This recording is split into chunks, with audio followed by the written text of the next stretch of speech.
छीनता हो जब तुम्हारा हक कोई उस वक्त तो आंख से आंसू नहीं सोना निकलना चाहिए। नमस्कार, मैं जनमक्ता श्री ओम गौतम और मैं ऐसा इसलिए कर रहा हूं कि अब पानी सर से ऊपर जाने लगा है। CJI B R. गवई ने रिटायरमेंट से 4 वर्किंग डे पहले एक ऐसा फैसला सुना दिया है जिसकी आशंका हमने पिछले हफ्ते बताई थी और ये कहा था कि ट्रिब्यूनल्स के अंदर कॉलेजियम सिस्टम को घुसाने की कुचेष्टा कुत्सित एक क्रिया करने की कोशिश की जा रही है सुप्रीम कोर्ट के द्वारा। केंद्र सरकार की तरफ से एक कानून पास किया जाता है पार्लियामेंट में, उसके खिलाफ केस चलता है और उस केस में सरकार ये मांग करती है कि चूंकि ये संवैधानिक मामला है इसलिए इसकी सुनवाई कम से कम 5 जजों की यानी कि संवैधानिक पीठ के द्वारा होनी चाहिए। लेकिन सीजेआई बी.आर. गवई अपने रिटायरमेंट से 2 हफ्ते पहले एक जिद पर अड़ जाते हैं कि नहीं, इसकी सुनवाई तो हम ही करेंगे और इसका फैसला भी हम जल्द से जल्द देंगे। अब उन्होंने अपना एक विस्मयकारी फैसला सुना दिया है और पार्लियामेंट द्वारा पास किए गए कानून को रद्द कर दिया है। ये कह दिया है कि जो कुछ सुप्रीम कोर्ट के जजमेंट्स में कहा गया है वही लागू होगा, पार्लियामेंट ने जो पास किया है वो लागू नहीं होगा। इस पर तुर्रा यह है कि उन्होंने जो जजमेंट लिखा है उसमें डॉक्टर बी.आर. अंबेडकर को कोट कर दिया है और ये कहने की कोशिश की है कि भारत के संविधान में जो जुडिशियल इंडिपेंडेंस यानी कि न्यायिक स्वच्छंदता वो स्थापित करने की कोशिश कर रहे हैं, वो संविधान की सर्वोच्चता के लिए जरूरी है। दूसरी तरफ तमाम विद्वान अभी पिछले दिनों जब बहसें हुई थी सुप्रीम कोर्ट में साफ कह रहे थे कि जजेस are not law makers but interpreter of law, यानी कि जज कानून के निर्माता नहीं है बल्कि उसकी व्याख्या कर सकते हैं, उसके आधार पर निर्णय देने के लिए उन्हें रखा गया है। लेकिन यहां अब उल्टा होता हुआ नजर आ रहा है। सुप्रीम कोर्ट और खासकर सीजेआई ये दिखाने की कोशिश कर रहे हैं कि वास्तव में असली कानून के निर्माता वो सांसद नहीं है जिन्हें 150 करोड़ जनता चुनकर भेजती है, बल्कि कॉलेजियम के द्वारा चुने गए ये कुछ जज हैं जो सुप्रीम कोर्ट में बैठे हुए हैं। और यहां तो 34 में से केवल 2 जजों ने यह फैसला कर दिया और उसमें भी अगर वास्तविकता देखी जाए तो अकेले सीजेआई का यह फैसला नजर आ रहा है, क्योंकि इस पीठ में जो दूसरे जज थे के विनोद चंद्रन, उनकी तरफ से बहुत ज्यादा इस तरीके की ना तो सवाल उठाए गए थे ना ही टिप्पणी की गई थी। हमने आपको पहले भी बताया था कि किस तरीके से सुप्रीम कोर्ट में कुछ सीनियर जज जब 2 जजों की बेंच में होते हैं तो अपने दूसरे साथी को बहुत ज्यादा मौका या बहुत ज्यादा स्पेस वो नहीं देते हैं। तमिलनाडु गवर्नर केस में ये बात खुलकर सामने आई थी कि आर महादेवन ने दबे स्वर में ये कहने की कोशिश की थी कि उन्हें उस फैसले में बहुत ज्यादा कहने नहीं दिया गया था, जो कुछ फैसला आया था वो पारदीवाला का था। उसी तरीके से जिस तरीके से ये ट्रिब्यूनल वाले फैसले में के विनोद चंद्रन को बहुत ज्यादा मौका नहीं दिया गया है, सारी की सारी जो जिद है, सारे के सारे बातें जो थोपी गई हैं वो सीजेआई बी.आर. गवई द्वारा थोपी गई है। और फैसला भी आप देख लीजिए, आज बुधवार है, उनके 2 और वर्किंग डे बचे हैं, यानी कि थर्सडे और फ्राइडे। सैटरडे छुट्टी रहती है और संडे को वो रिटायर हो जाएंगे।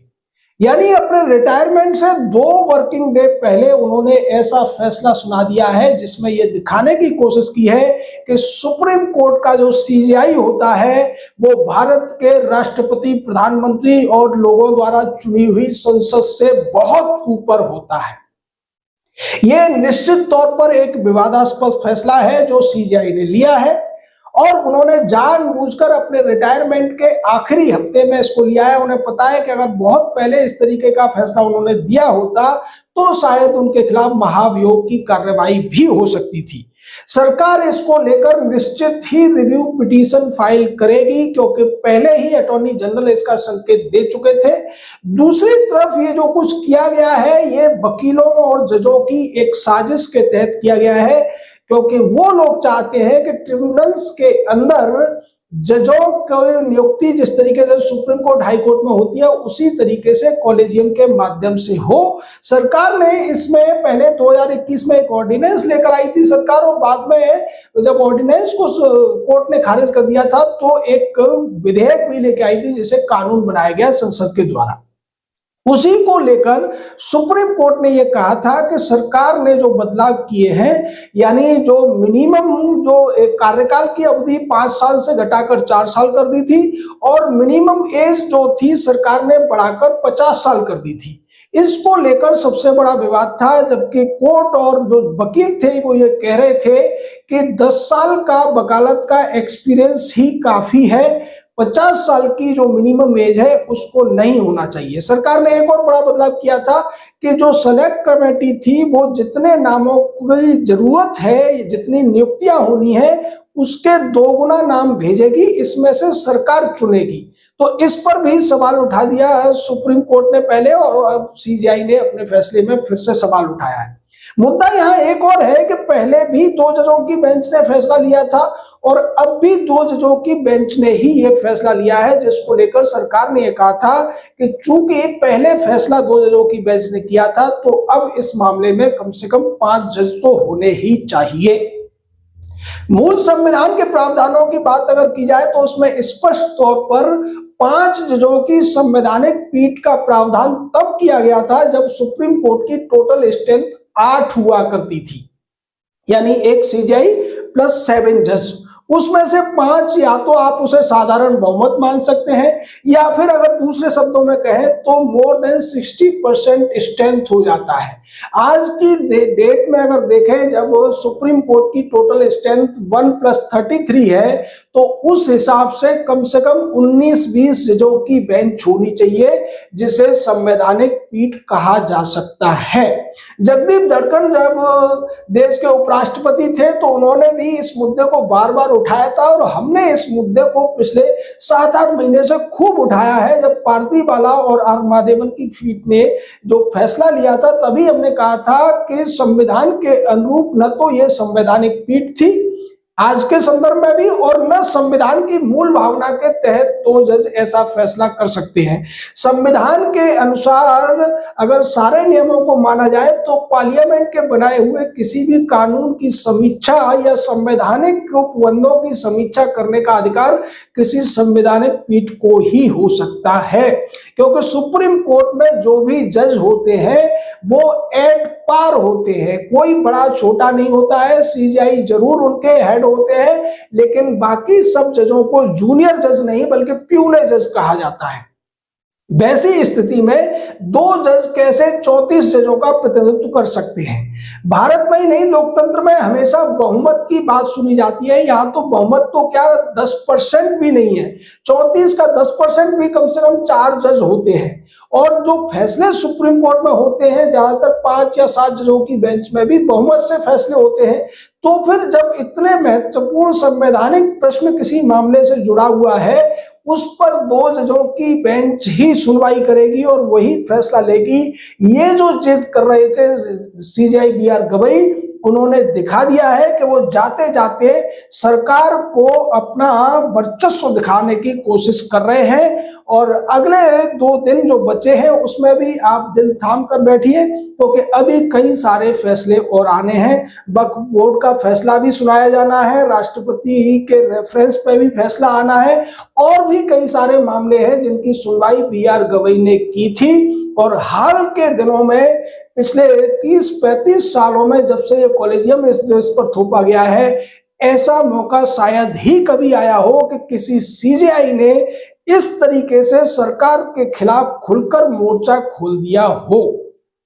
जी हां, बिल्कुल खुलकर मोर्चा, क्योंकि सरकार की तरफ से साफ इस मामले में अपनी पक्ष रख दिया गया था और यह कहा गया था कि इसमें हड़बड़ी या जल्दबाजी में कोई फैसला न लिया जाए।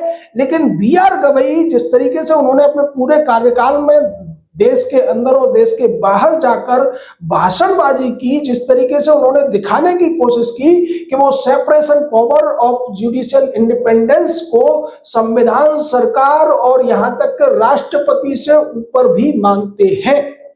जो फैसला पारदीवाला की पीठ ने लिया था, उस फैसले पर उन्होंने बार बार उसको खारिज करने की बजाय उसका बचाव करने की कोशिश वो करते रहे जब तक वो सीजीआई रहे। उससे पहले जो सीजीआई थे संजीव खन्ना, उन्होंने सरकार से ऐसा कोई टकराव मोल नहीं लिया था।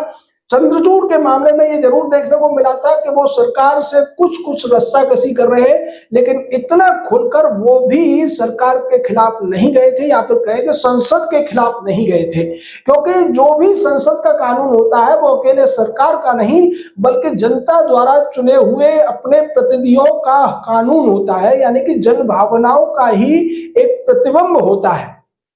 हास्यास्पद बात तो यह है कि जब वो रेफरेंस की बात चल रही थी, रेफरेंस पर सुनवाई चल रही थी, तब बार बार कोर्ट ये कह रहा था कि जन भावनाओं का आदर राज्यपाल को करना चाहिए, राष्ट्रपति को करना चाहिए, क्योंकि विधानसभा ने कोई कानून पास किया है तो उसको आप बहुत लंबे समय तक रोक नहीं सकते हैं। और यहां देखिए कि पूरे देश की जनता के द्वारा चुने हुए सांसदों ने कोई फैसला लिया है, यहां पे जन भावनाएं उन्हें दिखाई नहीं दे रही है। यहां सिर्फ ईगो है, यहां सिर्फ जिद है, यहां सिर्फ अपनी मनमानी करते हुए नजर आ रहे हैं सीजीआई बी.आर. गवई। जी हां, मैं जो कुछ बोल रहा हूं होशो हवास में बोल रहा हूं, मुझे कोई डर नहीं है। वो मेरे खिलाफ कंटेम्प्ट ऑफ कोर्ट भी करते हैं, मुझे स्वीकार है, क्योंकि सच बोलने से हमें डर नहीं लगता। हम भारत के लोग ही इस देश के संप्रभु हैं, कोई तनखैया हमारे ऊपर तानाशाही नहीं कर सकता है। चाहे जज सुप्रीम कोर्ट के हों, हाई कोर्ट के हों, ये सब जनता के नौकर हैं, पब्लिक सर्वेंट हैं, और जनता के प्रति इनकी कोई जवाबदेही नहीं है। ये सबसे बड़ा असंवैधानिक तथ्य है। दूसरी तरफ जो संसद होती है वो सीधे तौर पर जनता के प्रति जवाबदेह होती है, सरकार संसद के प्रति जवाबदेह होती है, यानी कि वो भी जवाबदेह है। तो फिर लोकतंत्र में जिसकी कोई जवाबदेही नहीं है वो कैसे अपना हुक्म चला सकता है? सवाल तो ये उठता है।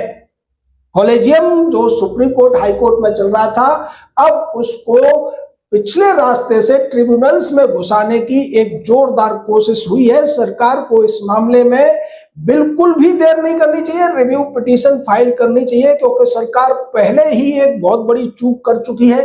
अगर मोदी सरकार ने 2015 में जब इन्होंने एनजेसी का मामला खारिज किया था, उसी समय उसको दोबारा से संसद में पास कर दिया होता या फिर रिव्यू पिटीशन फाइल की होती, तो ये स्थितियां इस समय नहीं देखने को मिल रही होती। उसके पीछे भी एक वकील का ही दिमाग था जो अब इस दुनिया में नहीं रहे हैं।